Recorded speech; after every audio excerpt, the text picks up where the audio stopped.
Hello, everybody. This is a tough one. So, my friend Tim Kitterman passed away yesterday, and I heard the news today, and he was a teacher at MacArthur High School. He passed during the first period. I think maybe that was his prep time and he was getting ready. He's survived by his wife and 10-year-old son. And I just hit record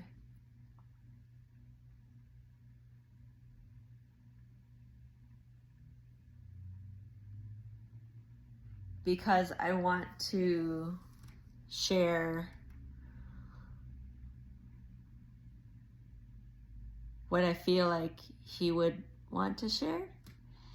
So I met him in a community education class with Northeast ISD. It was called Success Without Stress.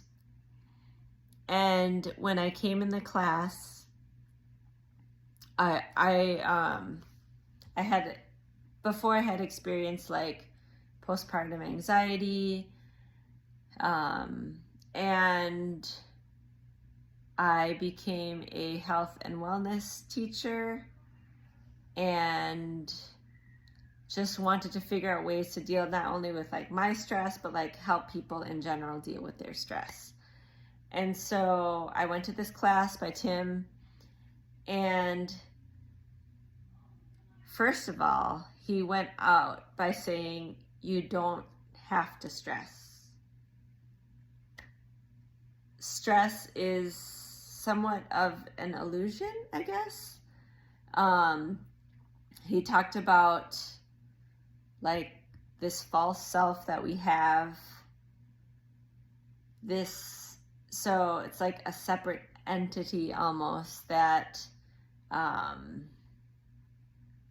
is the one who kind of tortures ourselves.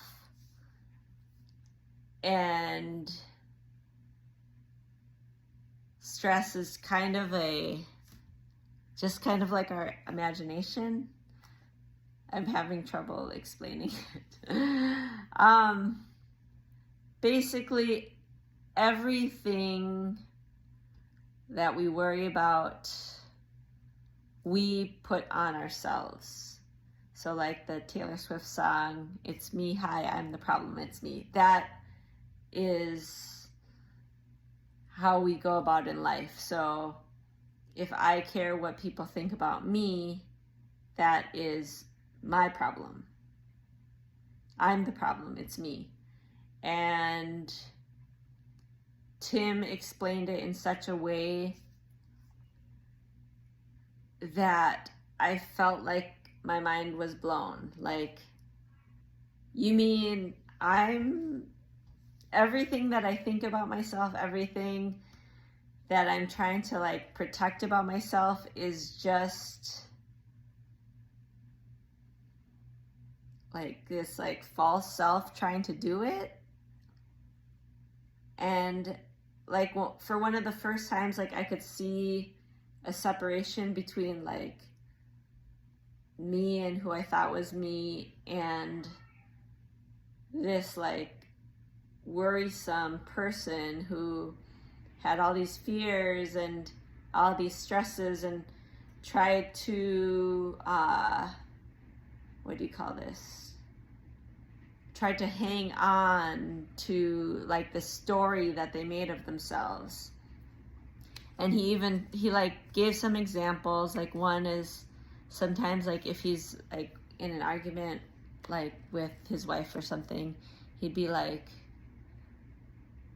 I would just watch that false self and let it loose. Just like watch how much pain that false self is feeling and just see it. And so from there, I guess it introduced me to the concept of, you can call it maybe mindfulness, like